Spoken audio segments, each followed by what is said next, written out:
सब लोग यही बोलते हैं, फर्स्ट साइकिल में पैसा नहीं बनता, सेकंड साइकिल में थोड़ा बनता है, थर्ड साइकिल में बड़ा पैसा बनता है। तो वो इसी की वजह से बनता है, क्योंकि अगर आप टाइम स्पेंड करोगे और आपने जान लिया कि सेक्टर कैसे चलता है, तो वहाँ पे बड़े से छोटे प्लेयर्स सारे एग्जिबिट कर रहे हैं। तो व्हेन यू सी कि छोटे प्लेयर्स भी वो ग्रोथ को लेके इतने एक्साइटेड हैं, तो बड़ा प्लेयर जो इतने सालों से मार्केट शेयर गेन करके इतना प्रोसेस सेट किया, वो तो करेगा ही। मेक इन इंडिया हो रहा है, सब लोग बहुत खुश है। कॉन्वर्जेशंस कैसे ड्राइव होती है कि एक सेक्टर में मेक इन इंडिया हुआ ना, तो अब सारे सेक्टर्स में कॉन्वर्जेशन स्टार्ट हो जाती है। पूरे इन्वेस्टमेंट वर्ल्ड में ये एक इशू रहा है कि लोगों को एग्जिट समझ नहीं आते। तो एग्जिट पॉइंट्स कैसे आप समझते हो? एग्जिट भी बहुत ट्रिकी होती है।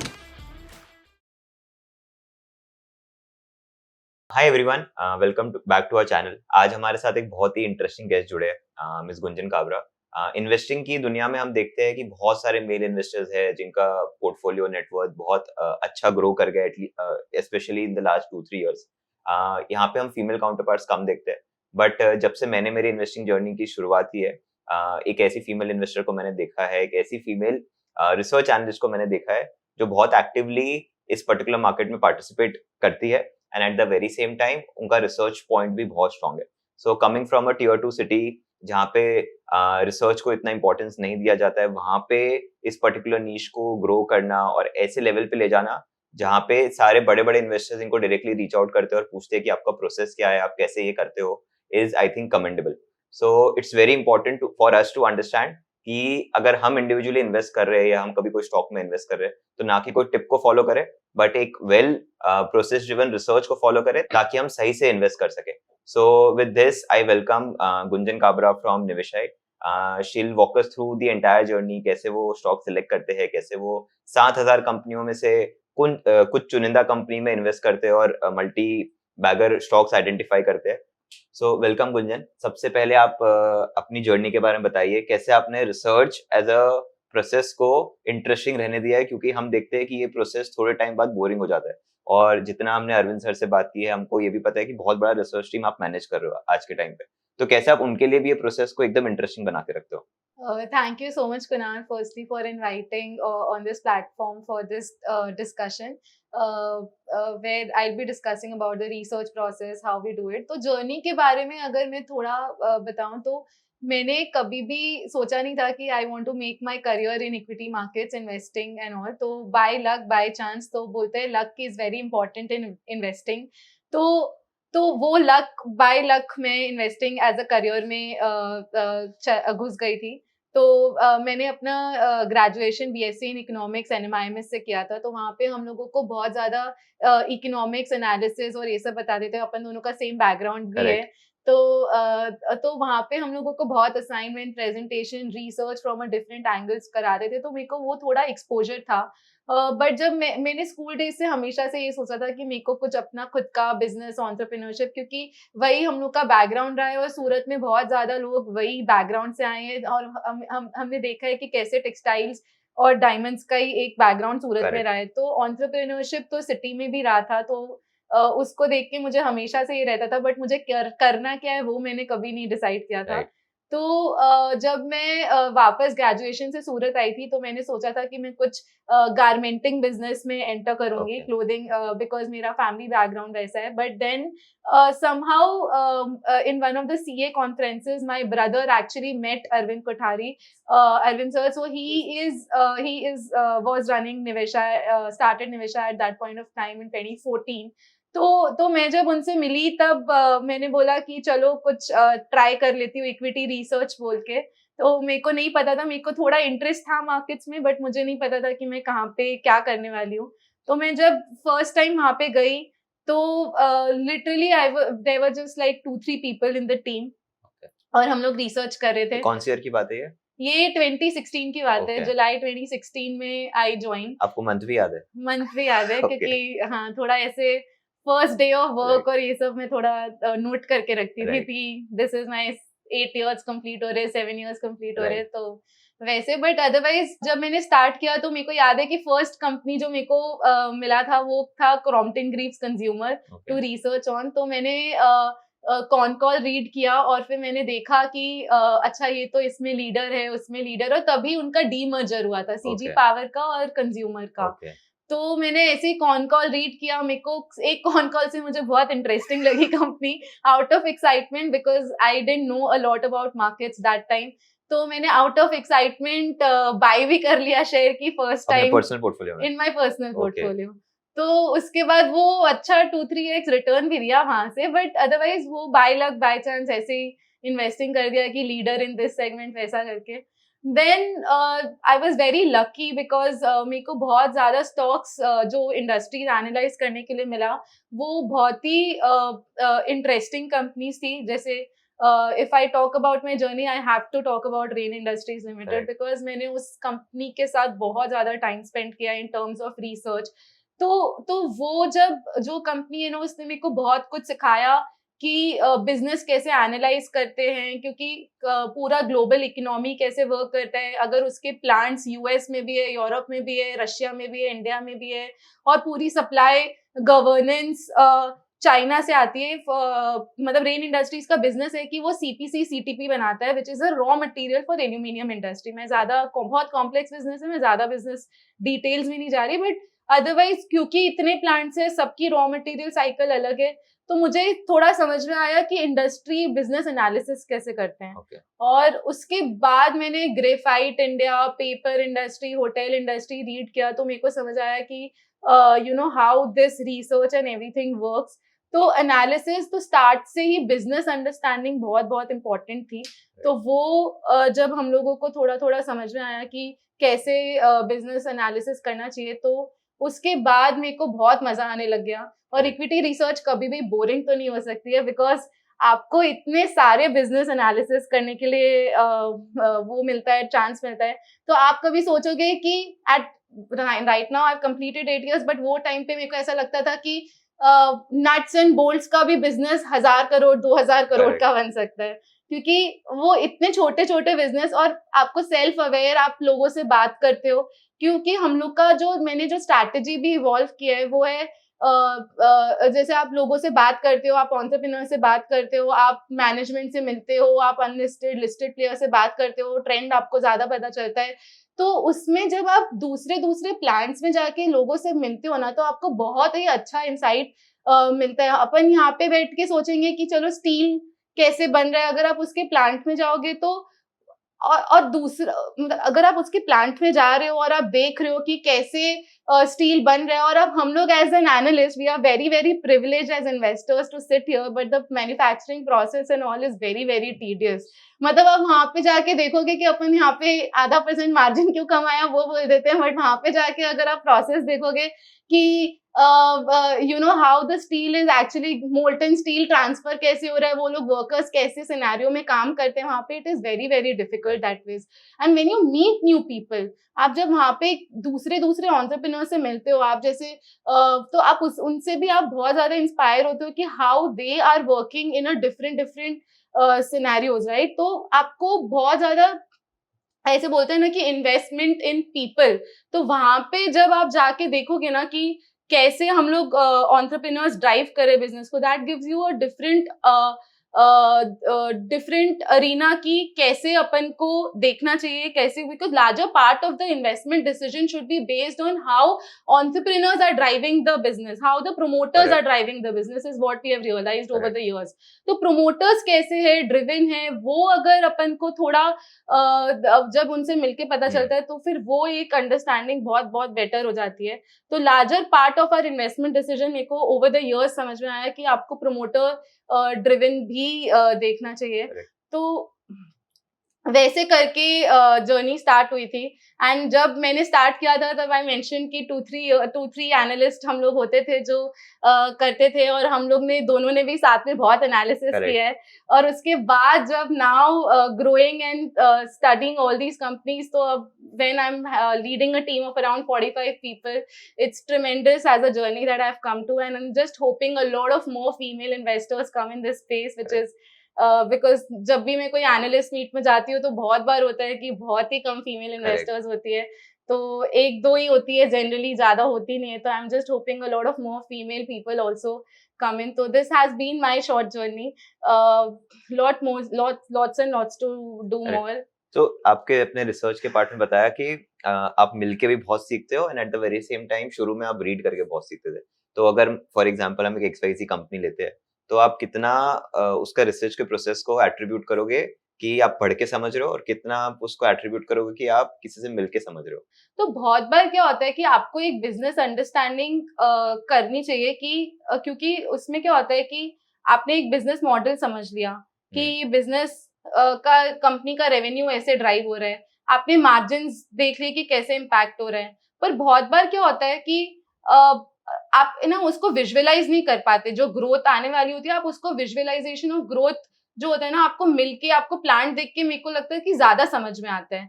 तो जब हम लोग ने मैन्युफैक्चरिंग एज अ थीम सोचा कि कैपिटल गुड्स अच्छा करेगा इन हुँ, 2021, तो when we were researching on Elecon engineering, तो वो ठीक है गैस बनाता है, but when you see go on the site, see the plant कि कितना ह्यूज प्लांट बनाया है उन्होंने, हुँ, तो आप वो देखोगे कि आपको मतलब उसकी कॉम्प्लेक्सिटी जाके ज्यादा समझ में आती है हुँ, कि अगर आपने देखा कि वो मैन्युफैक्चरिंग प्रोसेस कैसा है, कि उसमें आप बोल दोगे कि बहुत कम प्लेयर्स बना सकते हैं, अप्रूवल लेना बहुत डिफिकल्ट होता है, 38% मार्केट शेयर है कंपनी का।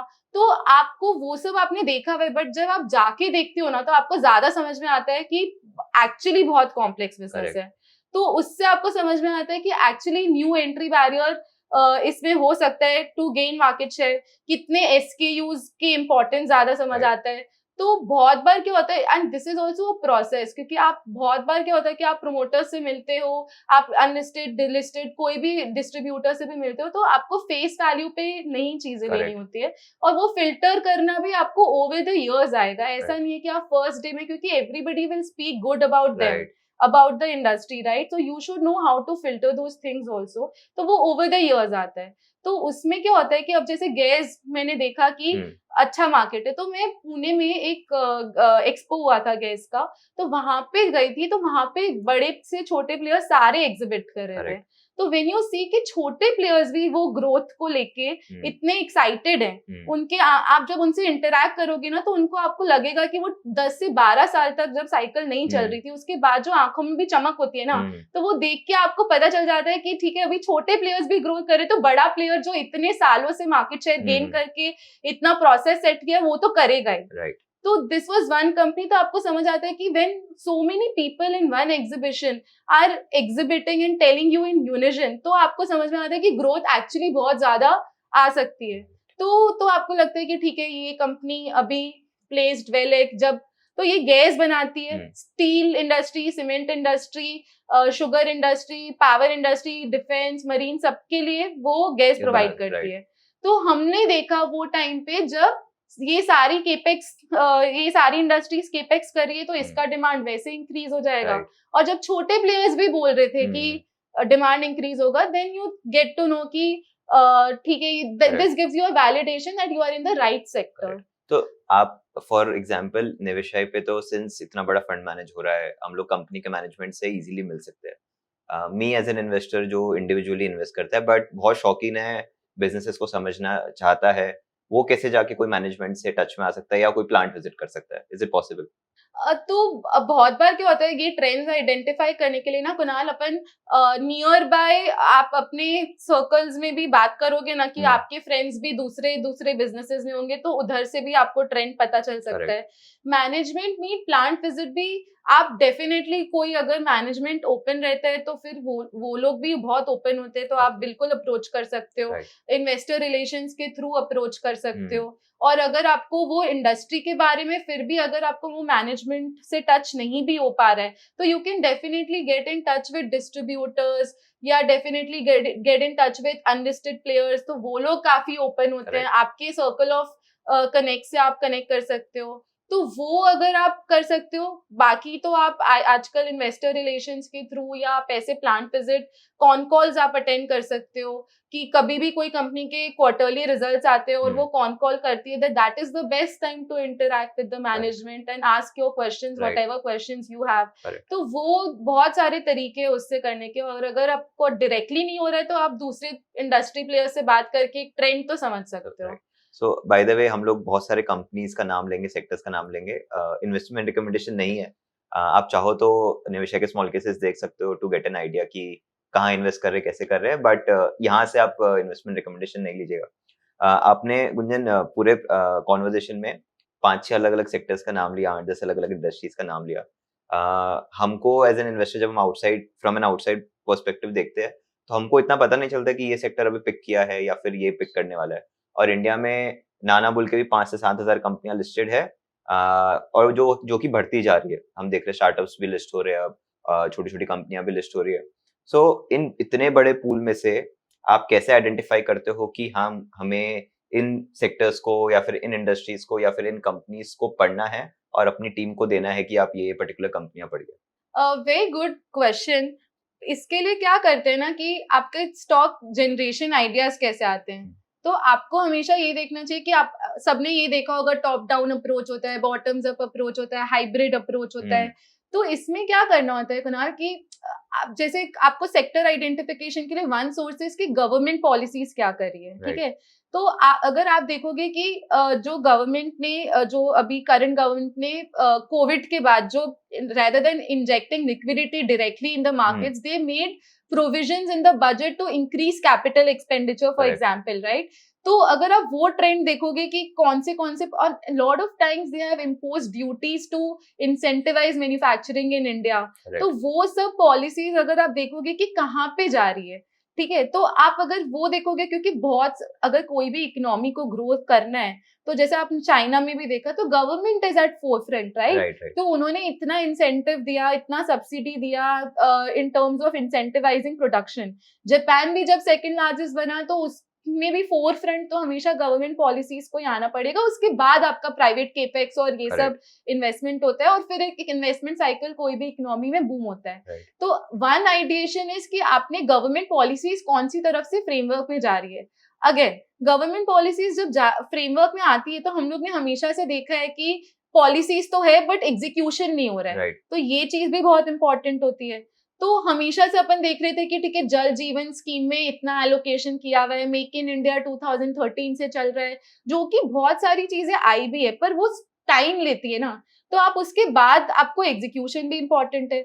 तो आप अगर एक साल तक देखोगे भी ना एग्जीक्यूशन कैसा हो रहा था पोस्ट 2020, तो अगर एग्जीक्यूशन में भी देखा कि कैपिटल गुड्स, इंफ्रा एक्टिविटीज अगर इंक्रीज हो रही है, तो गवर्नमेंट ने बहुत हाई एलोकेशन किया था उस टाइम पे कैपिटल एक्सपेंडिचर पे। तो हम लोग वहां से सेक्टर्स पिक कर सकते हैं कि कैसे अपन ने कैपिटल गुड्स जो 10-12 साल तक नहीं चल रहा था, एनर्जी ट्रांजिशन का जो गवर्नमेंट, बिकॉज आप अगर 2020 में देखोगे तो वो ट्रेंड कहाँ से आया कि पोस्ट कोविड एक ट्रेंड आया कि हमें क्लीनर एनर्जी ट्रांजिशन करना है, पर वो हम लोगों को नहीं पता चल रहा था कि होगा कि नहीं होगा। That point of time we were thinking कि पता नहीं सोलर एज अ सेक्टर या renewables as a sector adopt भी होगा, बिकॉज कॉस्ट पैरामीटर्स तो फॉल हो रहे थे।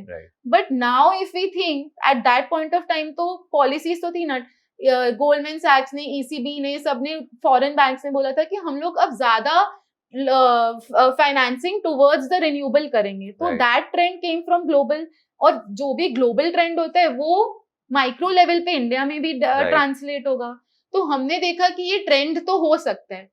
अर्ली आइडेंटिफिकेशन ऑफ ट्रेंड तो यहाँ से पता चला ना, उसके बाद जब एग्जीक्यूशन, और आपको धीरे धीरे पता चलता है कि ट्रेंड कैसे अनफोल्ड हो रहा है ना। तो वो एक प्रोसेस है कि आप आइडेंटिफाई कर सकते हो, और ये ट्रेंड बहुत अच्छे से, अभी तो कोई बात भी नहीं कर रहा है कि सोलर चलेगा कि नहीं चलेगा, it is an established fact कि रिन्यूएबल्स तो होने ही वाला है। जैसे अभी बहुत ज्यादा नॉर्म्स आ रहे हैं ईपीआर के, रिसाइकलिंग, एनर्जी का ट्रांजिशन के बाद डीकार्बनाइजेशन टुवर्ड सस्टेनेबिलिटी। अब सबके कॉर्पोरेट्स में कोर एजेंडा हो गया है कि हमें सस्टेनेबिलिटी अडॉप्ट करना है इन सम और द अदर वे, और गवर्नमेंट भी ईपीआर पॉलिसीज लेके आ रही है।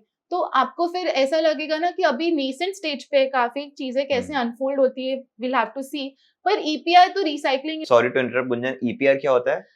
ईपीआर मतलब एक्सटेंडेड प्रोड्यूसर रिस्पॉन्सिबिलिटी। तो उसमें क्या होता है कि आपको गवर्नमेंट ने बोला है, सपोज प्लास्टिक सेगमेंट है, तो फिर गवर्नमेंट ने बोला है कि अब आपको कोई भी, जैसे प्लास्टिक पेट बॉटल्स होती है, तो उसमें आपको 30% फर्स्ट ईयर में आपको 30% रॉ मटेरियल रिसाइकल यूज करना पड़ेगा, जो पेट चिप्स होता है।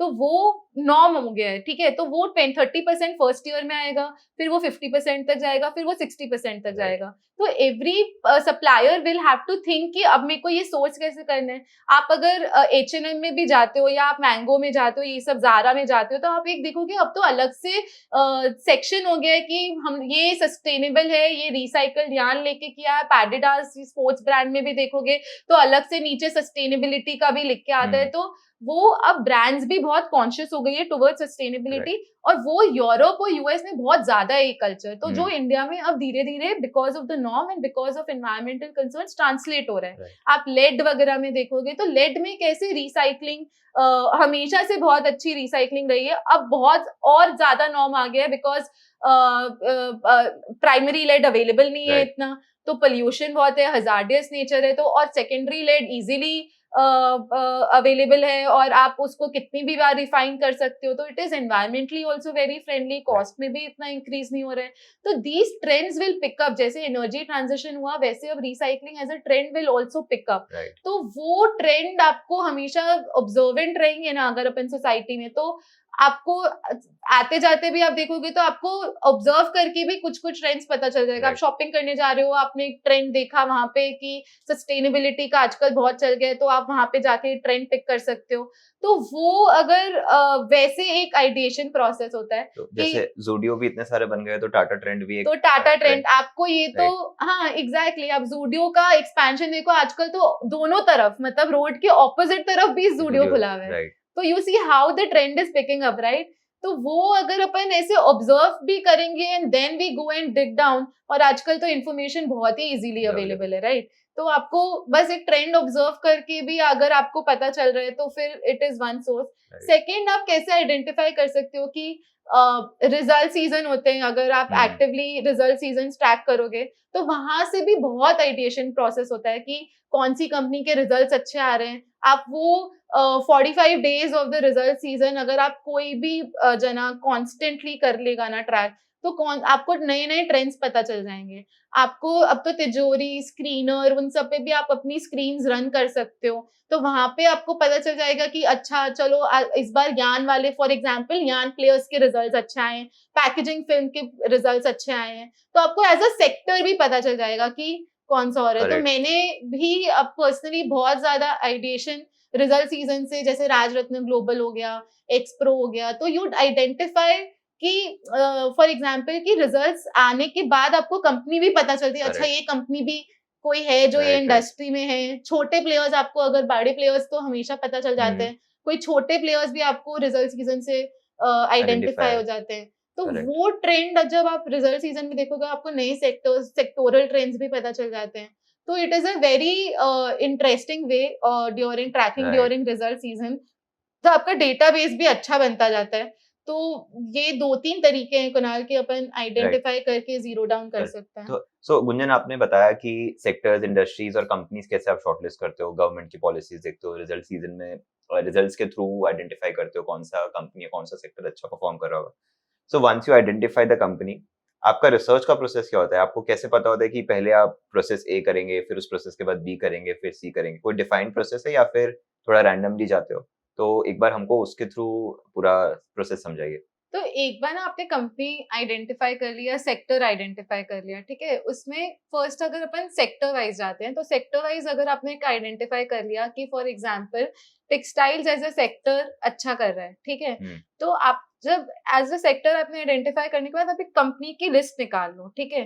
तो कौन सी कंपनीज है। अब टेक्सटाइल्स में भी प्ले करने के बहुत सारे तरीके होते हैं। एग्जाम्पल कि आप पूरा वैल्यू चेन का एनालिसिस कर लो कि क्या वैल्यू चेन है, ठीक है। फॉर एग्जाम्पल कॉटन से यार्न बनता है, यार्न से फैब्रिक बनता है, फैब्रिक से डाई होके गारमेंट या होम टेक्सटाइल्स में चला जाता है। तो ये पूरा एक प्रोसेस है। तो आप पूरा वैल्यू चेन का एक एनालिसिस करके आपको आइडेंटिफाई करना है कि कौन सा वैल्यू चेन अपन प्ले कर सकते हैं। क्योंकि यार्न वाले प्रोसेस को स्पिनिंग बोलते हैं और फैब्रिक और डाइंग वाला एक अलग सेगमेंट है। और आपको कैसे प्ले करना है इसमें, एक्सपोर्ट में या डोमेस्टिक प्ले करना है, गारमेंट के थ्रू करना है या होम टेक्सटाइल्स के थ्रू करना है। तो सबकी साइकिल्स भी अलग चलती है।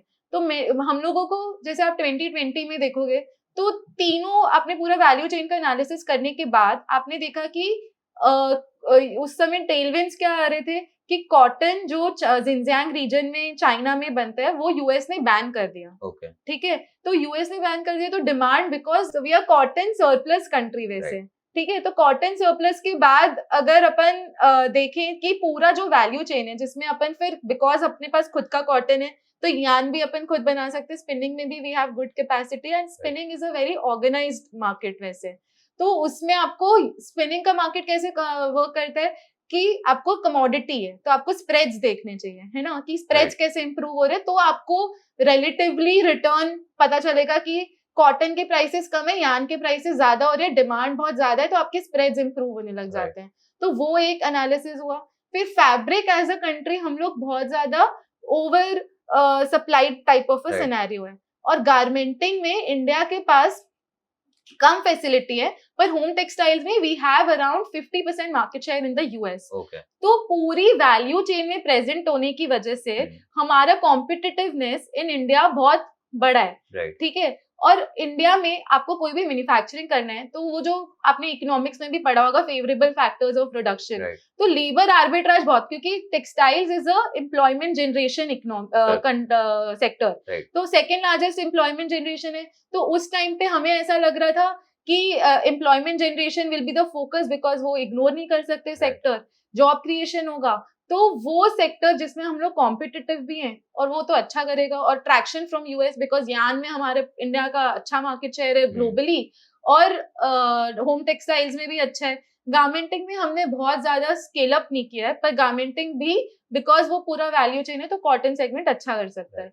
तो वो जब हमने सेगमेंट एनालिसिस किया तो मेरे को ऐसा लगा कि हम लोग स्पिनिंग प्ले कर सकते हैं, हम लोग होम टेक्सटाइल्स प्ले कर सकते हैं, क्योंकि कोविड के टाइम पे क्या हो रहा था कि सब लोग घर पे रह रहे थे तो सबको home textile, bed linen, bedsheets की डिमांड इंक्रीज हो गई, तो वो भी ऐसे सिक्लिकल काम करेगा। बट उस समय पेंट अप डिमांड भी थी, उस समय डिमांड उसकी इंक्रीज हो गई, और फिर यूएस से इंडिया की जो सोर्सिंग थी वो इंक्रीज हो गई। वो पहले भी ट्रेंड था और कोविड ने वो ट्रेंड को एक्सेलरेट कर दिया। तो सब लोग पहले जो बहुत ज्यादा डिपेंडेंट थे कि हम लोग सिर्फ एक ही कंट्री से सोर्स कर सकते हैं, तो उनको अपनी सप्लाई चेन भी डाइवर्सिफाई करनी थी, और उनको लगा कि India can be a good source, क्योंकि हमारा पूरा वैल्यू चेन में प्रेजेंस है, कॉम्पिटिटिवनेस भी है। हम यूके यूरोप में नहीं है इतने कॉम्पिटिटिव, जस्ट बिकॉज उसमें टैरिफ लगा हुआ है, तो हम लोग 9-10% भी इज अ बिग नंबर, तो वो टैरिफ अगर रहता है तो फिर हम लोग उधर बहुत ज्यादा कॉम्पिटिटिव नहीं हो पाते। जिस दिन वो एफटीए यूके जो अभी बहुत टाइम से चर्चा में है वो अगर हो गया तो फिर it will be an advantages for, because India के लिए एक बहुत बड़ा ओपन मार्केट सोर्स हो जाएगा। तो अभी जो ट्रेंड है ना, जो कोविड के बाद जो ट्रेंड्स आए, सप्लाई चेन डिसरप्शन के बाद जो कंसोलिडेशन हो रहा है, जो आप मान लो कि जो सोर्सिंग इंक्रीज हो रही है डाइवर्सिफाई करने के लिए, तो उसके लिए India is very well placed in the cotton value system. वो आइडेंटिफाई कर लिया एज अ सेक्टर। तो अब मेरे को ऐसा लग रहा है कि सेक्टर बहुत नेसेंट स्टेज पे, तो वो टाइम पे रियलाइज हुआ ये चीज कि आप बास्केट अप्रोच जैसा चीज कर सकते हैं, कि यान एज अ सेगमेंट जो कि टैक्टिकल एलोकेशन हो सकता है, और गारमेंटिंग और home textiles can be a long term play, right. तो मैंने वो सेक्टर्स में कंपनीज आइडेंटिफाई कर ली, ठीक है। अब वो उसके बाद हम लोग देखेंगे कि कौन सी कंपनी बहुत ज्यादा एफिशिएंट है in terms of operation, in terms of scalability, क्योंकि आप आइडेंटिफाई कर लो ना कि सेक्टर्स में क्या क्या अपन को देखना चाहिए, वो टेक्सटाइल्स की ग्रोथ कैसे आएगी। क्योंकि जब मैंने 2016 में भी एक बार ये सेक्टर स्टार्ट में देखा था, तो मुझे लगता था कि ये सेक्टर में ग्रो मतलब एक कंपनी को दूसरी कंपनी से डिफरेंशिएट ही कैसे करूं, क्योंकि वो फैब्रिक सारी ब्रांड्स को कंपनी ए भी वही ब्रांड्स को दे रही है, कंपनी बी भी दूसरी वही ब्रांड्स को दे रही है, तो हाउ डू आई डिफरेंशिएट। तो उसके बाद मेरे को समझ आया एनालिसिस में कि आप जब देखोगे तो स्केलेबिलिटी कौन लेके आ सकता है, ऑपरेटिंग एफिशिएंसी कौन लेके आ सकता है, जो आप अगर आप एक्सपोर्ट कर रहे हो तो लीड टाइम डिलीवरी किसकी है। तो आपने देखा कि एक्सपोर्ट वाला मार्केट बहुत बेटर कर रहा है, डोमेस्टिक मार्केट थोड़ा स्लो डाउन है। तो जो कंपनी का प्रोपोर्शन एक्सपोर्ट रेवेन्यू से ज्यादा है तो आप उस पर जीरो डाउन कर सकते हो। तो वो कंपनीज आप आइडेंटिफाई कर लो। आजकल पूरा डेटा आपको सारे ये तिजोरी स्क्रीनर पे भी आप स्क्रीनिंग करके भी मिल जाता है आराम से। तो वो अगर अपन आइडेंटिफाई कर लें और फिर आप देखो कि ये कौन सी वेल प्लेस्ड है। तो एक कंपनी का आइडेंटिफिकेशन होने के बाद आप प्रोमोटर्स के बारे में स्टडी करके कि वो वैल्यू चेन में प्लेस्ड, अगर मार्केट की टेलविंड्स आ रही है तो लेबर कौन रिटेन कर सकता है, उससे ऑपरेटिंग एफिशिएंसी आती है कोई भी सेक्टर, ये टेक्सटाइल वाले सेक्टर में। तो वो जो जो चीजें इंपॉर्टेंट है कि स्केल कौन कर सकता है, ऑनबोर्डिंग कौन कर सकता है, लीड टाइम कौन सबसे कम कर सकता है, वो कंपनी पे अपन कर सकते हैं। तो मे बी कोई सेक्टर में आप बास्केट अप्रोच जैसे काम कर सकते हो, कोई कंपनी में आप सेक्टोरल मतलब कॉन्सेंट्रेट करके कर सकते हो। तो वैल्यू चेन एनालिसिस करने के बाद ना आइडेंटिफिकेशन बहुत ही सिंपल हो जाता है। तो वो करने के बाद आप मतलब आप लोगों से बात कर लो, ये तो टेक्सटाइल्स था, दूसरे सेक्टर्स में depending on the industry that you are studying, तो आप डिस्ट्रीब्यूटर से बात करो, अनलिस्टेड प्लेयर से बात करो, कॉम्पिटिटिव सिनेरियो देखो, उसके बाद आप एक जीरो डाउन करोगे ना तो आपको बेटर रिजल्ट्स मिलेंगे। करेक्ट। तो जैसे फॉर एग्जांपल आपने पूरे वैल्यू चेन में एक पर्टिकुलर प्रोसेस को आइडेंटिफाई किया और यहाँ पे 10 कंपनियां निकाली। अब हो सकता है कोई उसमें से एक मार्केट लीडर हो, कोई हो जो सेकंड लीडर हो, कोई थर्ड लीडर हो। तो क्या आप सब में कुछ कुछ फंड्स एलोकेट करते हो या फिर व्हाट डू यू डू? आप सेकंड बेस्ट कंपनी पिक करते हो या जो बेस्ट है वही पिक करते हो? How is that process? अब एक ही सेगमेंट के अगर 3-4 कंपनीज में डाल दोगे तो फिर तो आपका बहुत ही ज्यादा नंबर ऑफ स्टॉक्स हो जाएंगे।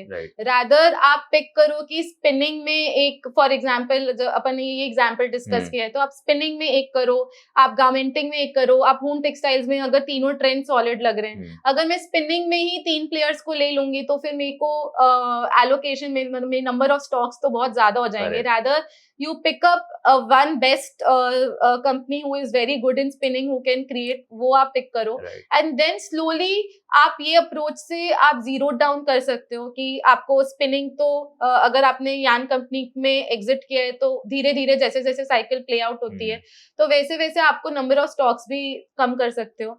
तो एक वैल्यू चेन के एक पार्ट में rather than taking multiple stocks, it is better if you identify one stock. तो उसमें जो वन स्टॉक आइडेंटिफाई कर रहे हैं वो मोस्टली बेस्ट होता है उस पर्टिकुलर प्रोसेस का? वो बेस्ट होता है। मे बी आप लीडर ही अगर अपन को लेना है तो, क्योंकि ये सेगमेंट्स में आपको small and mid cap space जिसमें हम लोग ज्यादा इन्वेस्टमेंट करते हैं, वो वाले स्पेस में आपको बहुत अच्छी अच्छी कंपनीज ये वाले चेन में भी मिल जाती है। तो आप मे बी आप कोई कंपनी मान लो जिसने रिसेंटली ही केपेक्स किया है, ऑलरेडी डाउन साइकिल में केपेक्स किया हुआ है और अच्छा टाइम आया है, तो फिर उसका अपटेक बहुत इंक्रीज हो जाता है बिकॉज उनके पास एक्स्ट्रा कैपेसिटी है, तो जो ऑपरेटिंग लेवरेज आ सकता है वो वाले टाइम में वो बहुत बड़ा आ सकता है।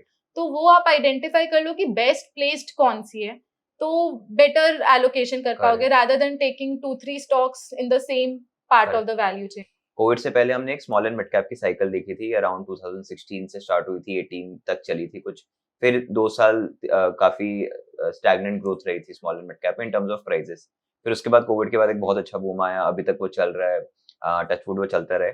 But small and mid cap का साइकिल आप पर्टिकुलरली कैसे देखते हो कि वो पूरा साइकिल कैसे वर्कआउट होगा आगे जाके? स्मॉल एंड साइकिल कैसे वर्कआउट होगा आगे जाके, मतलब मार्केट्स कैसे रहेंगे, that is very difficult to predict Kunal. But हमेशा क्या देखना चाहिए कि जो ट्रेंड्स अपन को प्ले करने हैं, जैसे अगर आपको इंफ्रा एज अ सेक्टर लग रहा है कि बहुत अच्छा करेगा, तो स्टील आपको लगेगा कि बहुत अच्छा कर रहे हैं, तो फिर identify a niche player who is providing maybe a raw material to steel industry for example.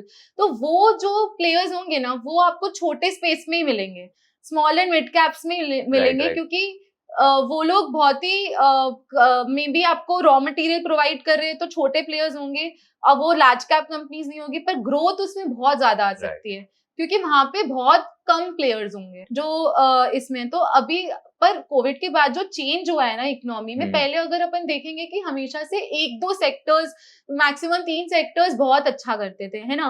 तो उसके बाद अब जो कोविड के बाद जो चेंज आया है ना, because of you know whatever you से, बिकॉज ऑफ जो ग्लोबल ट्रेंड्स की वजह से आया है या गवर्नमेंट पॉलिसीज की वजह से आया है, तो जिसकी भी वजह से आया है, पर बहुत सारे सेक्टर्स ओपन अप हो गए हैं and they are working at a time. मतलब बहुत सारे सेक्टर्स, आप टेक्सटाइल्स में भी अपॉर्चुनिटी देख सकते हो, आप कैपिटल गुड्स में भी देख सकते हो, आप सोलर पावर में भी आप इतनी मल्टीपल अपॉर्चुनिटीज देख सकते हो, आप इलेक्ट्रॉनिक मैन्युफैक्चरिंग में बहुत अपॉर्चुनिटीज देख सकते हो। तो ओवरऑल बहुत सारे सेक्टर्स ओपन अप हो गए हैं। करेक्ट, और जब जो जना सिर्फ मान लो एयर कंडीशनर्स बना रहे थे, वो लोग ने भी अभी इकोसिस्टम डेवलप करना स्टार्ट कर दिया, because India is a huge market in terms of consumption also. Right, तो आप देखोगे तो वो लोग अब सिर्फ असेंबली अगर मान लो एयर कंडीशनर्स की कर रहे थे, तो उन्होंने पूरा इकोसिस्टम डेवलप करने का ट्राई किया है, क्योंकि हमें सप्लाई चेन डिसरप्शन नहीं चाहिए, हमें सप्लाई चेन पे पूरा कंट्रोल भी चाहिए। तो अगर आप सेल कर सकते हो कोई फाइनल प्रोडक्ट, तो आप इकोसिस्टम डेवलप कर सकते हो ना। तो अगर आपने एसी को सेल कर दिया, तो आपको पता है कि इंडिया में मार्केट है कि मैं फाइनल प्रोडक्ट तो सेल कर सकता हूँ, तो वो सोचेगी ना कि मैं इकोसिस्टम डेवलप करके मैं हीट एक्सचेंजर भी बना लूं, मैं पीसीबी बोर्ड भी बना लूं, क्योंकि उसको भी एफिशिएंटली रन करने के लिए आपको स्केल चाहिए। राइट, तो अगर इंडिया का मार्केट इतना बड़ा है, तो मेरे को एक्सपोर्ट मार्केट देखना नहीं पड़ेगा, तो फिर वो लोग इंसेंटिवाइज्ड होंगे ना। अभी आप अगर देखोगे कि पीसीबी बोर्ड है फॉर एग्जाम्पल, तो पीसीबी बोर्ड होता भले असेंबली है, तो पर उसके बावजूद मतलब आप केन्स और इन सब की ऑर्डर बुक देखोगे, क्योंकि हमें पता चला ना कि इलेक्ट्रॉनिक्स हम लोग डिक्सन ने ये जो इलेक्ट्रॉनिक मोबाइल फोन्स अपन देखेंगे कि पहले तो इंडिया में असेंबल भी नहीं होते थे, अब we have become the second largest exporter of mobile phones, right. तो अब उसके बाद आप देखोगे ना कि इकोसिस्टम डेवलप हो रहा है, पीसीबी बोर्ड इलेक्ट्रॉनिक्स का अगर कंजम्पशन इंक्रीज हो रहा है, तो वो लोग असेंबल करके पीसीबी बोर्ड का असेंबली कर रहे हैं। तो आप केन्स वगैरह की ऑर्डर बुक देखो, it has increase 10 times in 3 years. तो आप all the stocks are just for education purpose, it is nothing, no recommendations. तो इकोसिस्टम भी धीरे धीरे, तो बहुत सारी अपॉर्चुनिटीज क्रिएट हो गई है। आप अगर आपको पावर प्ले भी करना है, तो एक सोलर के साइड जब जनरेशन हो रहा था, तो बहुत कम कंपनी थी। जब हम लोग ने भी सोचा था कि ट्रेंड पिकअप होगा, जब ग्रीन एनर्जी स्मॉल केस भी ये थॉट प्रोसेस से स्टार्ट किया था, तो बहुत कम कंपनीज होती थी प्ले करने के लिए। तो पर अभी क्या हो रहा है ना, because sector is doing well, economy is doing well, and government ने बहुत ही एक अच्छा काम किया था कोविड के बाद, जो मैंने पहले भी बताया था कि बहुत ज्यादा लिक्विडिटी नहीं इंजेक्ट की थी उन्होंने, हमेशा से पॉलिसीज के थ्रू ईज ऑफ बिजनेस जो उन्होंने स्टार्ट किया था इन द लास्ट 10 ईयर की 15% टैक्स रेट ही किया था फॉर न्यू एडिशनल। तो वो पॉलिसी पीएलआई स्कीम्स की वजह से, जहां पे भी इंपोर्ट ड्यूटी लगानी चाहिए थी ताकि डोमेस्टिक प्रोडक्शन बढ़े, वो उन्होंने किया। तो उसकी वजह से बहुत ज्यादा मैन्युफैक्चरिंग एक्टिविटीज भी इंक्रीज हुई। तो आपको बहुत ज्यादा ट्रेंड इससे बहुत सारे सेक्टर्स में प्ले करने को मिला कि पावर साइड भी अगर आप देखोगे तो जनरेशन वाले साइड पे पहले अपन प्ले कर रहे थे जब हम लोग ने स्मॉल के स्टार्ट किया था, तो बहुत कम कंपनीज थी। जैसे जैसे सेक्टर ग्रो हुआ because of all these things, तो उसके बाद बहुत सारी कंपनीज अनलिस्टेड होके मार्केट में भी आना चाह रही है। तो आप देखोगे कि B2B के जो आईपीओज आ रहे हैं या मैन्युफैक्चरिंग साइड जो आईपीओज आ रहे हैं, वो काफी नंबर बहुत ज्यादा बढ़ गया है अभी, है ना। तो क्योंकि वो सेक्टर में अपॉर्चुनिटीज इतनी है, तो everybody wants to tap that growth and get growth capital, और ग्रोथ कैपिटल से एक्सपेंशन करना है। तो आप देखोगे कि पावर वाले साइड पे जब ट्रांसफॉर्मर्स और ये सब इंडस्ट्रीज इतना अच्छा कर रही है, तो ट्रांसफॉर्मर कंपोनेंट्स बड़ौदा से भी छोटी कंपनीज है जो आईपीओ लेके आ रही है, फरीदाबाद से, हरियाणा वाले साइड से कोई छोटी कंपनी है जो आईपीओ लेके आ रही है to tap this opportunity basically to for its growth capital, की इतना अच्छा साइकिल इतने सालों के बाद आए तो सबको टैप भी करना है। तो अपॉर्चुनिटी साइज भी बहुत बढ़ गई है अभी कंपनीज की, कि डिफरेंट कंपनीज जो अपने अरीना में आ रही है अभी, तो वो भी नंबर बहुत इंक्रीज हो गया है। तो it is very very interesting times that पेज की lot of companies are coming up. हम लोग भी जैसे कभी कोई आप देखोगे कि रीजनल प्ले, कोई पाइप मैन्युफैक्चरर है रायपुर में है, या कोई स्मार्ट मीटर मैन्युफैक्चरर है who are doing brilliant work. मतलब वो पॉलिसीज की टेलविंड्स की वजह से उन लोगों की ऑर्डर बुक इतनी एक्सपैंड हो गई, everybody is very very this thing to grab this opportunity now. तो छोटी मतलब 100 crores रेवेन्यू अगर कोई कर रहा है, उसके पास 2000-3000 crores की ऑर्डर बुक है टू एक्सपैंड, तो एवरीबडी वुड वांट कि हम लोग ने 10-10 साल तक जब प्रोडक्ट डेवलप किया है, तो मैं उसको अपॉर्चुनिटी को जाने नहीं दे सकता ना। तो सारी पॉलिसीज जब इतनी सारी सेक्टर्स में आ रही है, डिफेंस में आपने देखा कि कैसे प्ले आउट हुआ है। जब हम लोग, आपने लास्ट भी जो क्वेश्चन पूछा था, तो उसमें क्या होता है कि आप बड़ी कंपनीज को हमेशा ट्रैक करते रहना चाहिए, क्योंकि वो लोग में अगर ग्रोथ आ रही है, वो क्या गाइडेंस दे रहे हैं, तो उसकी वजह से छोटी कंपनीज में, स्मॉल एंड मिड कैप्स में ग्रोथ आएगी, है ना। तो अभी बहुत जो चेंजेस भी हुए ना कि क्यों स्मॉल एंड मिड कैप्स और ये सब अच्छा भी कर सकते हैं, क्योंकि आप देखोगे ना कि एक सेक्टर में जब मेक इन इंडिया वाला सिनेरियो हुआ ना, तो जैसे फॉर एग्जांपल डिफेंस में, तो डिफेंस में जब मेक इन इंडिया सिनेरियो हुआ ना, तो आप मैं गांधीनगर में बहुत बड़ा डिफेंस एक्सपो होता है, तो वहां पे गई थी। तो हमेशा अपन को लगता है कि गवर्नमेंट की पॉलिसीज इन प्लेस है, फिर जब एग्जीक्यूशन में भी देखा ना कि सब लोग बोल रहे हैं कि मेक इन इंडिया हो रहा है, सब लोग बहुत खुश है, तो आपको लगता है कि फिर कॉन्वर्जेशंस कैसे ड्राइव होती है कि एक सेक्टर में मेक इन इंडिया हुआ ना, तो अब वो सारे सेक्टर्स में मेक इन इंडिया, इंडिजिनाइजेशन, जो भी आप इंपोर्ट सब्स्टिट्यूशन बोल रहे हो, वो सारे सेक्टर्स में कॉन्वर्जेशन स्टार्ट हो जाती है। राइट। तो आप भी जब कंपनीज में, हम लोग भी मिलते हैं, तो ये पूछते हैं कि ये सेक्टर में तो बहुत ही अच्छा इंडिजिनाइजेशन हुआ, आपके सेक्टर में भी हो रहा है क्या? ओके। तो ये सेक्टर्स काफी ऐसे एक फ्रेमवर्क में आते हैं, तो सारे फ्रेमवर्क में यू थिंक कि प्ले आउट हो सकता है। तो Correct. अब तो बहुत ही इंटरेस्टिंग ट्रेंड है कि everybody wants to now either forward integrate या backward integrate and need that growth capital to come into markets also. तो बहुत छोटे छोटे कंपनीज जो हम लोगों को नहीं पता चलते हैं ना, वो लोग भी कितना अच्छा ग्रोथ कर रहे हैं अभी। तो वो सारी जब स्पेसेस आएगी, क्योंकि solar as a sector, power as a sector, recycling, सब लोग, टेक्सटाइल्स में आप देख लो या आप कैपिटल गुड्स में देख लो, तो सारे सेक्टर्स में, डिफेंस, सबको अगर ग्रोथ करने, तो बहुत सारी अपॉर्चुनिटीज इंडिया में गोइंग फॉरवर्ड भी आएगी, because we are a growing. तो small and mid cap space को वैसे देखने की बजाय हम अगर सेक्टर्स और ट्रेंड्स आइडेंटिफाई करें, तो वो शायद एक बेटर तरीका है इसको देखने का। Definitely Okay. डेफिनेटली। और आपने बीच में बताया कि कोविड के बाद एग्जीक्यूशन स्पेशली बहुत ज्यादा देखने को मिला ऑन ग्राउंड। सो कोविड की वजह से पूरा इन्वेस्टिंग का लैंडस्केप भी काफी हद तक चेंज हुआ है। सो थोड़ा बहुत आप उसके बारे में बताइए कि कोविड ने हमको कैसे एक बहुत बड़ा पुश दिया है, और वो 4 साल मतलब आने के बाद भी चल ही रहा है। कोविड के बाद तो, I mean, if you see the number of demat accounts that have opened up, it has increase, there are so many investors who has come up in markets, बहुत ही अच्छा होल्ड भी हुआ है। But of course, I mean, बहुत सारी चीजें, मैंने बोला जैसे ब्रॉड बेस्ड इकोनॉमी हो गई है, कि हम लोग जब पहले बहुत सोचते थे कि कॉन्सेंट्रेटेड वे में ही पैसा बन सकता है, पर अब इतने सारे सेक्टर्स हो गए हैं, तो मे बी वैल्यूएशंस भी बहुत हाई हो गए, तो हम लोग को ऐसा कभी लगता है कि डाइवर्सिफाइड वे में भी बहुत अच्छा पैसा बन सकता है, क्योंकि बहुत सारे सेक्टर्स अच्छा काम कर रहे हैं। वाटर में हो गया, कोई भी आप थीम ले लो, बहुत सारे सेक्टर्स, आपको opportunity with every result season कहीं ना कहीं मिल भी जाती है।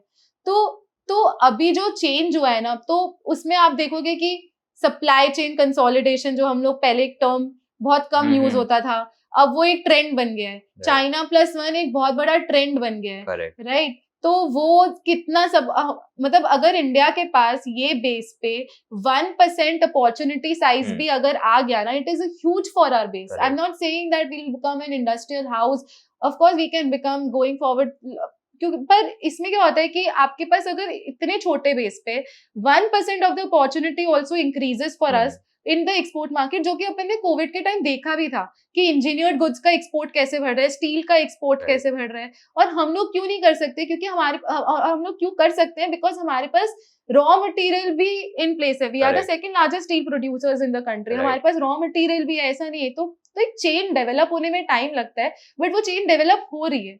अगर आप कोई इंजीनियर्ड गुड्स है, इसमें कॉन में भी आप देखोगे मैनेजमेंट जो गाइड करते हैं कि वो लोग ने कभी भी इंडिया का इंजीनियर्ड गुड्स में भी ट्राई नहीं किया था यूज करने का, but because these constraints happened and they started using these goods and then they realise that कि इंडिया में कॉस्ट कॉम्पिटिटिव भी है, और है ना क्वालिटी भी, इट्स नॉट लाइक कि क्वालिटी अच्छी नहीं है, क्वालिटी भी अच्छी है। तो once you realise that and then you see कि वर्ड ऑफ माउथ और वो सब की वजह से भी आपके इंजीनियर गुड्स प्रेफर होने लग जाते हैं। And cost difference is huge, it is huge. मतलब हमेशा से ये लगता था कि कोई फूड प्रोसेसिंग इक्विपमेंट लगा रहे तो वो हमेशा से यूरोप जर्मन ब्रांड या इटालियन ब्रांड ही लगाएगा, which is true. I mean उनका टेक्नोलॉजी बहुत ज्यादा सुपीरियर है, but what happens is now when they started using some good premium products of the Indian brands as well, तो वो लोग को रियलाइज हुआ कि सर्विस भी बहुत फास्ट मिल सकती है।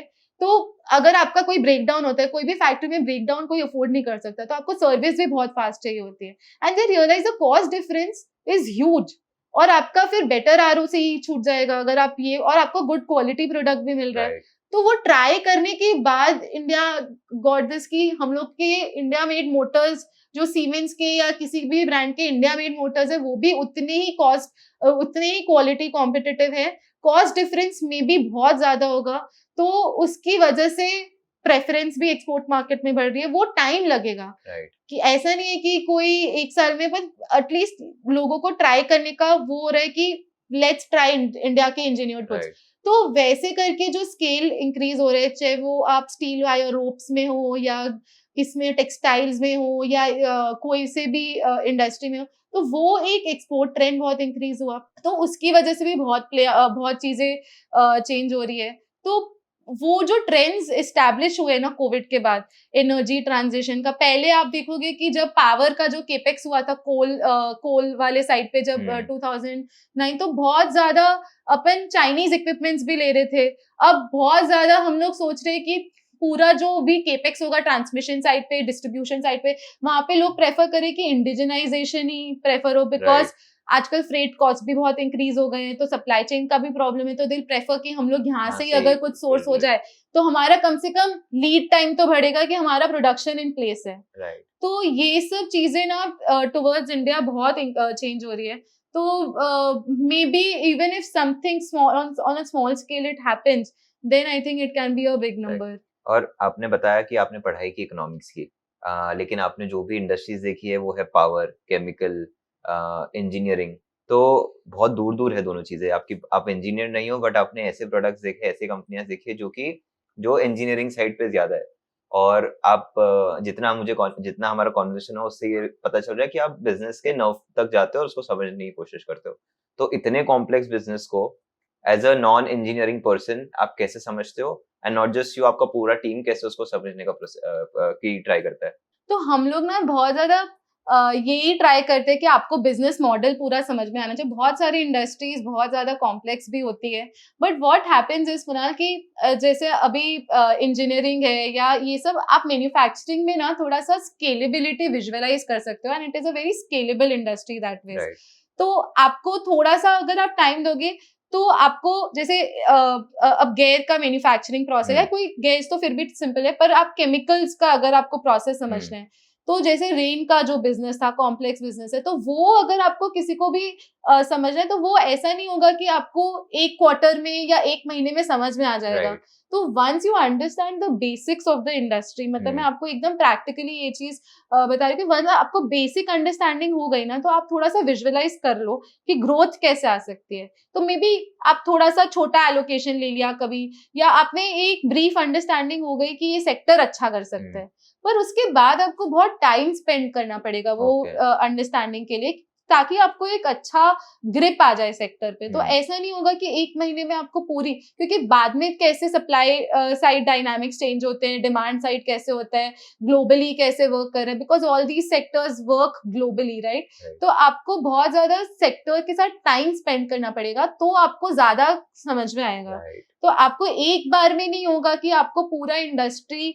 समझ में आ जाए, पूरा कंपनी के डायनामिक समझना, पर बेसिक एक अंडरस्टैंडिंग आपको आ जाएगी, तो आप एक विजुअलाइज कर सकते हो कि कैसे ग्रोथ आएगी। राइट केमिकल्स में भी आपने प्रोसेस समझ लिया, आपको समझ में आ गया कि ये डायनामिक्स, अगर सप्लाई साइड में अगर इसके रॉ मटेरियल के प्राइसेस इंक्रीज हो गए या डिक्रीज हो गए जो भी है, तो उसके मॉडल में एस्केलेशन होता है कि नहीं ओके होता है। अगर राइट आप वो कंपनी का समझ लो कि अगर प्राइस रॉ मटेरियल का कोई भी कंपनी में इंक्रीज हुआ हो रहा है अगर, तो वो लोग पास ऑन कर पाते हैं कि नहीं कर पाते हैं। राइट तो वो सब जो बेसिक अंडरस्टैंडिंग होती है ना, और कोई भी बिजनेस में ऐसा नहीं हो सकता कि रिस्क नहीं हो। तो right if there is a business there has to be some kind of risk, right. Correct तो आपको कोई रिस्क फ्री बिजनेस तो नहीं मिल सकता है।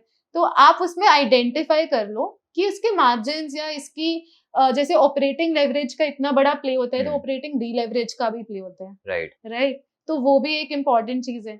तो आप आइडेंटिफाई कर लो कि इसकी मार्जिन या इसकी प्रॉफिटेबिलिटी या इसकी सेल्स ग्रोथ कैसे इम्पैक्ट हो सकती है। राइट करेक्ट उतना अंडरस्टैंडिंग अगर आपको पता है, फिर धीरे धीरे with time track quarterly results. अगर आपके नहीं भी आई ना थीसिस, कभी सही भी नहीं हुई, तो भी आप उसको ट्रैक करते रहो। Right it should be in your hindsight, ताकि आपको पता चले कि कैसे प्ले आउट होता है पूरे। तो आपको विद ईयर्स, वो बोलते हैं ना कि फर्स्ट साइकिल में सब लोग यही बोलते हैं, फर्स्ट साइकिल में पैसा नहीं बनता, सेकंड साइकिल में थोड़ा बनता है, थर्ड साइकिल में बड़ा पैसा बनता है। राइट तो वो इसी की वजह से बनता है, क्योंकि अगर आप टाइम स्पेंड करोगे और आपने जान लिया कि ये सेक्टर या ये कैसे चलता है, तो आपको इजी हो जाएगा प्ले आउट करेक्ट करना। करेक्ट तो और जैसे जैसे 2 दिन पहले मैं अरविंद सर के साथ ही था तो उन्होंने एनर्जी ट्रांजिशन और एनर्जी जैसे प्रोड्यूस हो रही है वर्ल्ड वाइड, उसके बारे में कुछ पॉइंटर्स बताए थे।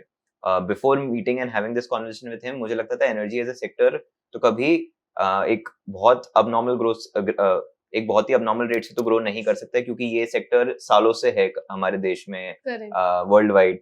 But right now what we are seeing is there is a massive transition that is happening in the energy sector along with जो renewable वाला play हो रहा है।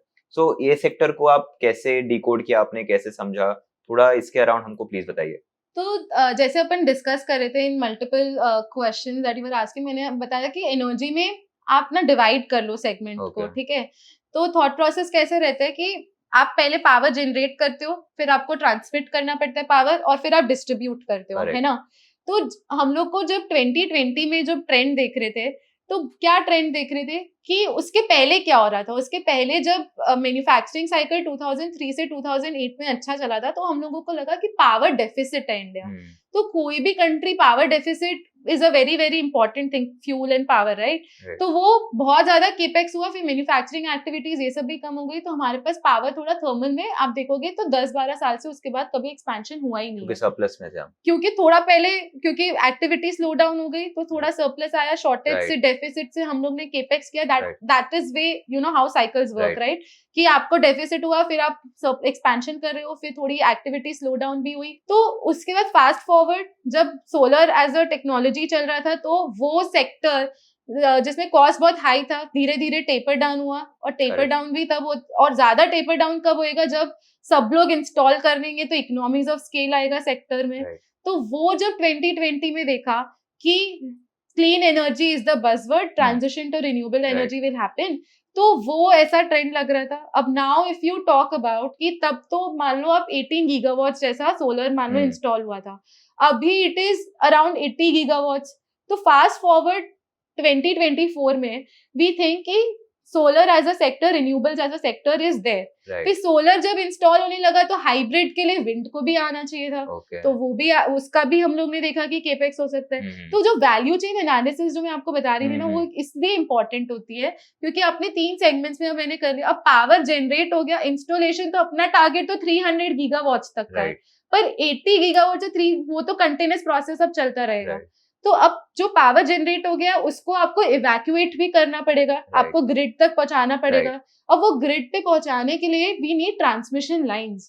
वो ट्रांसमिशन लाइंस में आपको पूरा नया केपेक्स करना पड़ेगा। और रिन्यूएबल्स में वी रियलाइज्ड कि क्योंकि पावर कम, उतने ही गीगावाट है, पावर कम जनरेट होता है, तो आपको एक्सपेंस, आपका इन्वेस्टमेंट भी ऑलमोस्ट डबल हो जाता है। तो आपको अगर 2x जैसा आपको अगर ट्रांसमिट करना है जनरेशन साइड से, तो आपको नया ट्रांसमिशन नेटवर्क चाहिए होगा। दो ये अच्छा है कि रिन्यूएबल में जेस्टेशन पीरियड बहुत कम हो जाता है। थर्मल में अगर आपको करना है तो 4 इयर्स का रहता है, यहाँ पे 2 इयर्स का हो जाता है, पर आपको पूरा नया लाइन सेटअप करना पड़ेगा।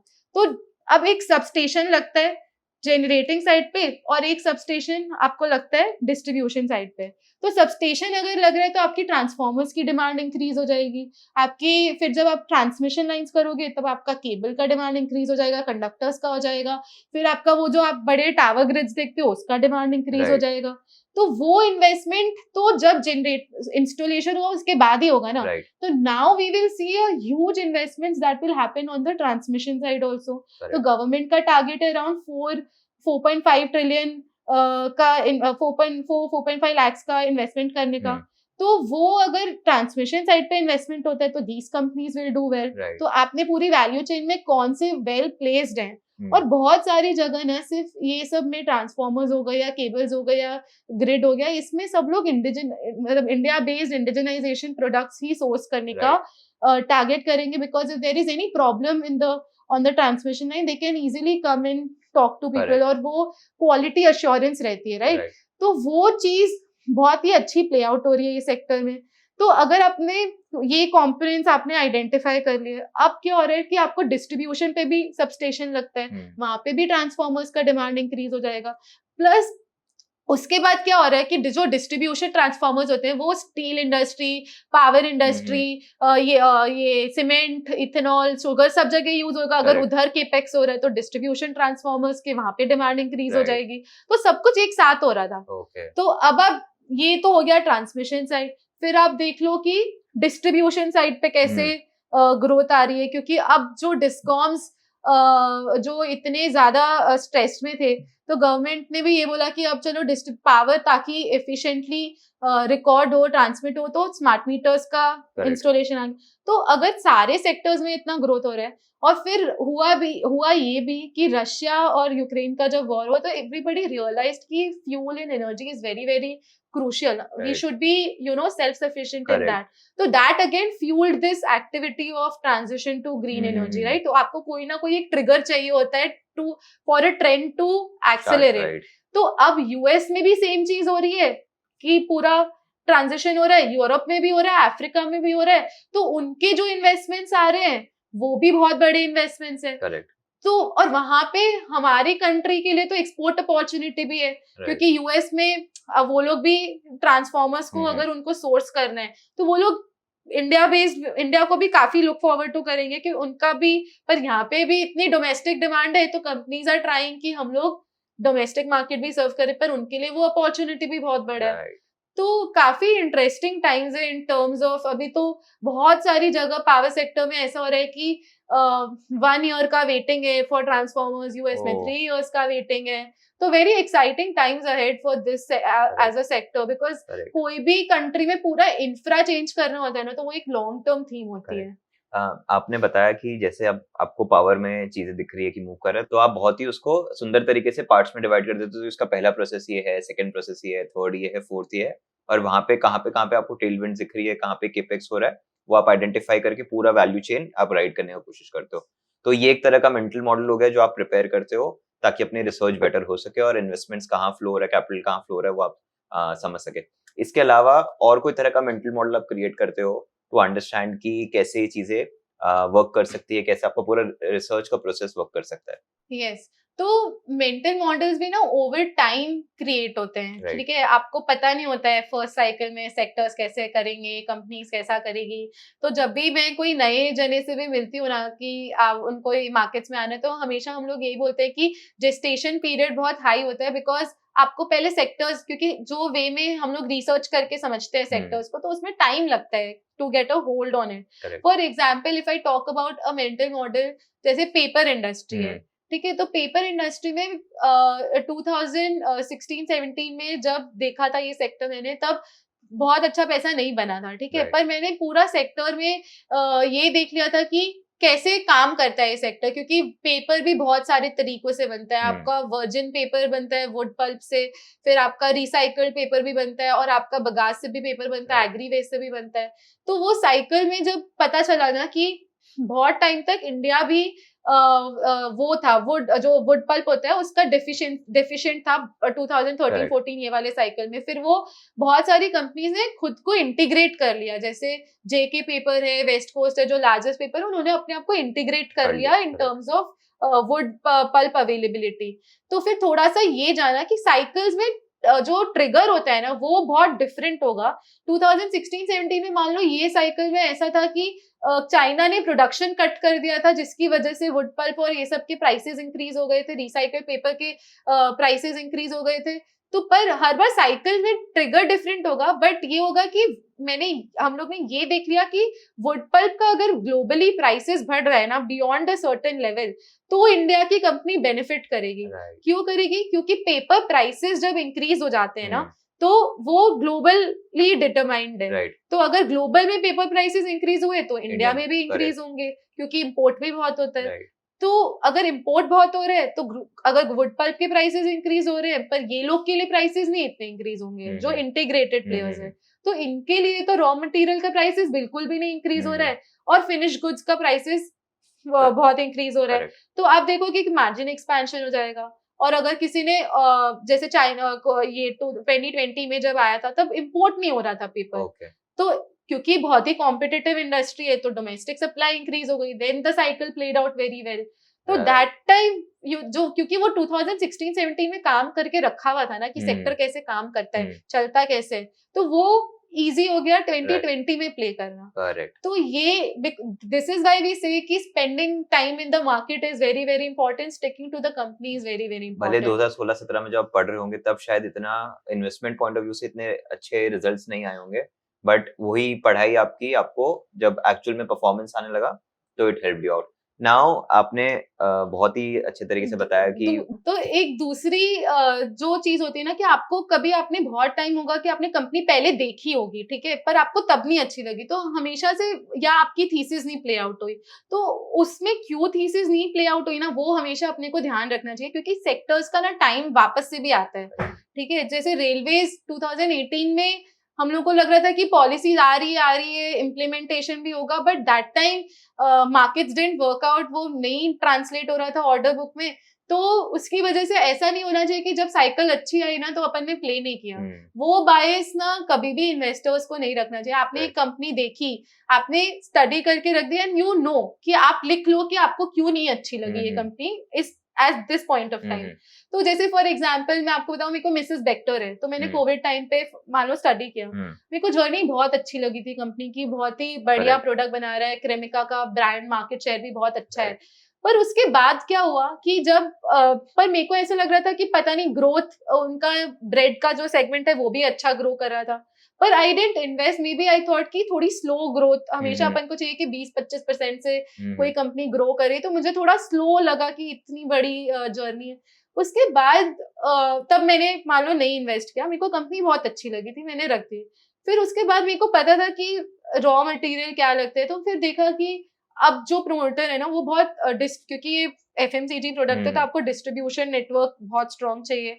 तो अगर वो डिस्ट्रीब्यूशन नेटवर्क अगर आपको स्ट्रॉन्ग चाहिए तो वो कर रही है क्या कंपनी, तो देखा कि वो वहां पे अभी बहुत अग्रेसिव हो गए। फिर उसके बाद raw, at the same time जो रॉ मटेरियल है कि वीट के प्राइसेस, पाम ऑयल के प्राइसेस बहुत बढ़ गए थे कोविड टाइम पे, वो अब टेपर डाउन हो रहे हैं, तो इनके लिए रॉ मटेरियल डिक्रीज हो गए। तो वो करके देखा कि अभी अगर डिस्ट्रीब्यूशन नेटवर्क ये लोग बहुत अग्रेसिव हो रहे हैं और रॉ मटेरियल प्राइसेस, तो मार्जिन एक्सपेंशन भी हो सकता है। तो हमेशा प्ले तो यही करना चाहिए कि वॉल्यूम ग्रोथ कहाँ पे आ रही है, हमेशा प्राइस ग्रोथ पे या स्प्रेड कितना इंप्रूव हो रहा है ना, वो इंटरिम पीरियड में तो बेनिफिट करेगा, पर लॉन्गर टर्म इन्वेस्टिंग में ना आपको वॉल्यूम ग्रोथ हमेशा चाहिए। तो वो अगर आप वर्कआउट कर सकते हो, तो वो लगा कि इसमें ये भी आ सकता है। तो फिर seeing that price, seeing that company, मान लो 200 रुपए पे देखा होगा, 400 हो गया, पर उसके बाद आप वो 400 रुपए पे क्या प्राइस पे क्या ग्रोथ आ सकती है ना, मार्केट कैप में क्या इंक्रीज हो सकता है, या सेल्स ग्रोथ, प्रॉफिटेबिलिटी, वो हमेशा वैसे इवेल्युएट करेंगे ना, रादर देन सीइंग कि वो एंकर मेरा उधर ही अटक जाएगा कि अब तो बहुत बढ़ गया है, छोड़ देती हूँ। तो वो ग्रोथ वहां से आप अपने वैल्यूएशन पैरामीटर्स देख लो, ग्रोथ देख लो, तो वो एक बहुत ही अच्छा मार्केट में आपको रिटर्न्स दे सकता है, या आपका स्टॉक तो इससे काफी हद तक हमको एंट्री तो समझ में आ जाती है कि पढ़ के रख लिया, बाद में एंटर कर लिया, या फिर जब पढ़ रहे थे तभी प्ले अराउंड हो गया। So entry points are very मतलब gets very clear in our entire conversation. But बहुत लोगों को या फिर पूरे इन्वेस्टमेंट वर्ल्ड में ही एक इश्यू रहा है कि लोगों को एग्जिट समझ नहीं आते। So how do you know कि अब शायद साइकिल फिनिश होने वाली है, अब इस साइकिल से हमको एग्जिट ले लेना चाहिए और इससे एक बेटर अपॉर्चुनिटी हमको मिल रही है, वहां पे हमको एंटर कर लेना चाहिए। तो एग्जिट पॉइंट्स कैसे आप समझते हो? एग्जिट तो कुणाल बहुत ही ट्रिकी है। मैं भी बहुत अच्छे इन्वेस्टर्स से जब मिलती हूँ तो मैं भी उनसे यही पूछती हूँ कि आप एग्जिट कैसे करते हो। और किसी के पास भी कोई बाइंग के लिए तो ना बहुत ज्यादा प्री डिफाइंड मटेरियल भी है और आपको पता है, पर एग्जिट भी बहुत ट्रिकी होती है। तो कुछ एग्जांपल्स देके मैं आपको बता सकती हूँ कि कैसे थोड़े एग्जिट्स कर सकते हैं। जैसे मान लो आप जैसे मैं आपको एक बार अभी स्टील का एग्जांपल बता रही थी कि रिफ्रैक्टरीज जो रॉ मटेरियल लगता है, तो अपन उसमें अगर प्ले करें कि नीश बिजनेस है, तो अगर जैसे उसमें क्या हो रहा था कि एक बार साइकिल अच्छी चली, फिर मान लो फॉर एग्जांपल कि उन्होंने बहुत बड़े एक्विजिशंस भी किए। After a point of time एक बार कंपनी में थोड़ी, बिकॉज वो इतने बड़े बड़े एक्विजिशंस किए, in longer term it will do very good, but for us as investors and for young people we need to build capital also, right?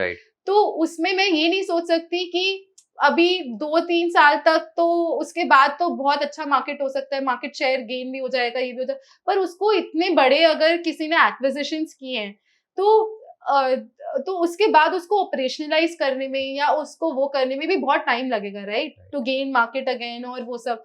तो उसके चक्कर में फिर मैंने देखा कि अच्छा रिटर्न, मतलब that could be one point of me exiting. तो this is just for example purpose. Second, आप कोई सेक्टर में देखोगे कि कोई कमोडिटी प्ले है फॉर एग्जांपल, तो उसमें आप मार्जिन्स देख सकते हो कि after a point of time ना, अगर आप कमोडिटी प्ले करें तो प्राइसेस इंक्रीज होके भी कितने इंक्रीज हो सकते हैं। अगर वो 1 साल से इंक्रीज टेन्योर चल रहा है तो वो और यहाँ से अल्फा कितना रिटर्न हो सकता है।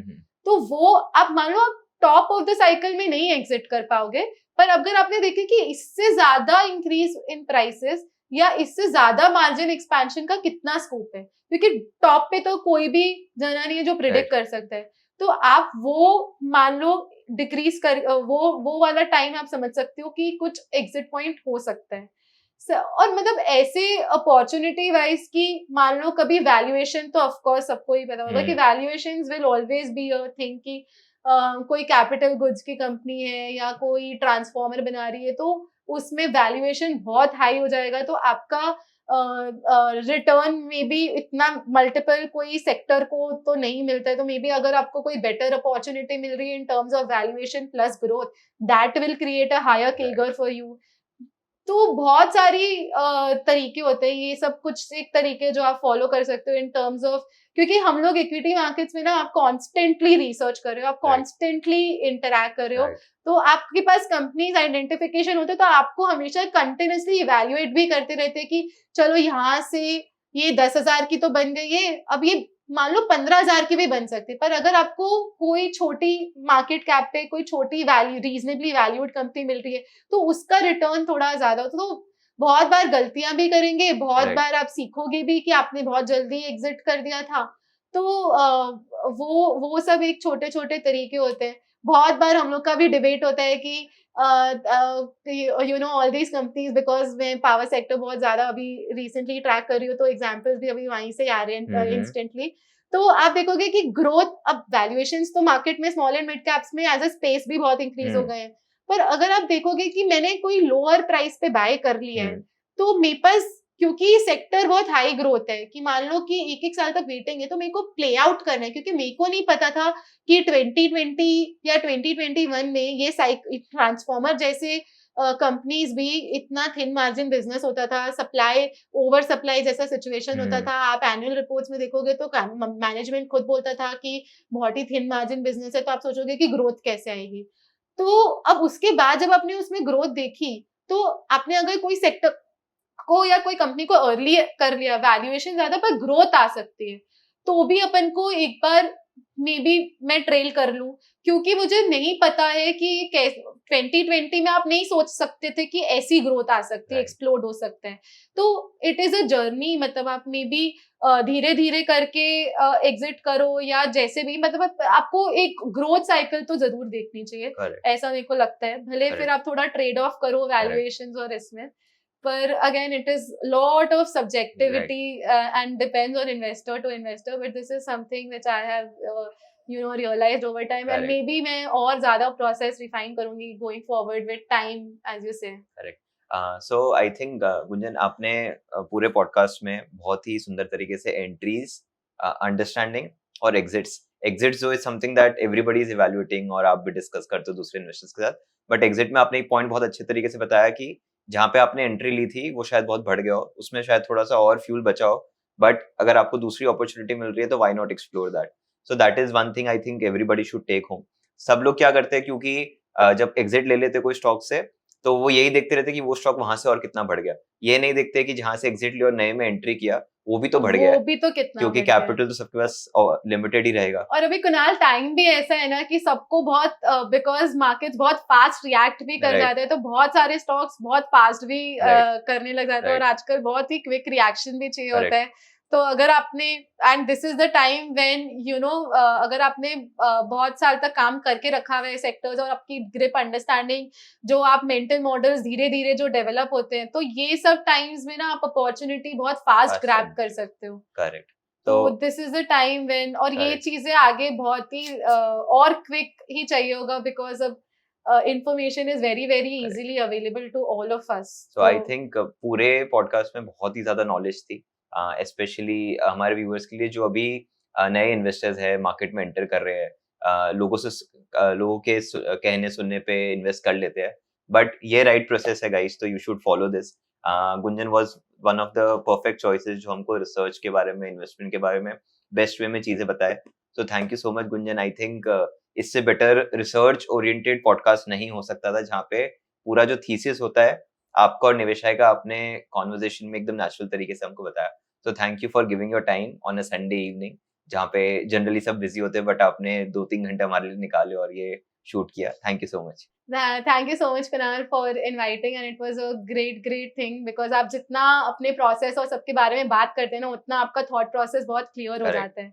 तो ये एक जो चीज़ थी कि बहुत ही इंटरेस्टिंग होता है हमेशा अपना सेक्टर्स और अपनी प्रोसेस के बारे में बात करना, और हम लोग ने तो साथ में रिसर्च किया है हमेशा। करेक्ट। तो very it was very exciting, I was very eagerly waiting for this to be done, because हम दोनों ने साथ में बहुत बिजनेस एनालिसिस किए हैं। Correct. We have from playing board games to now we both doing interviews also of each other, so काफी exciting था. Thank you so much So Gunjan. thank you so much, and the way you have executed things is tremendous. तो आप जो कर रहे हो, मैं तो अपनी टीम के साथ सेम हम लोग डिस्कस करते रहेंगे.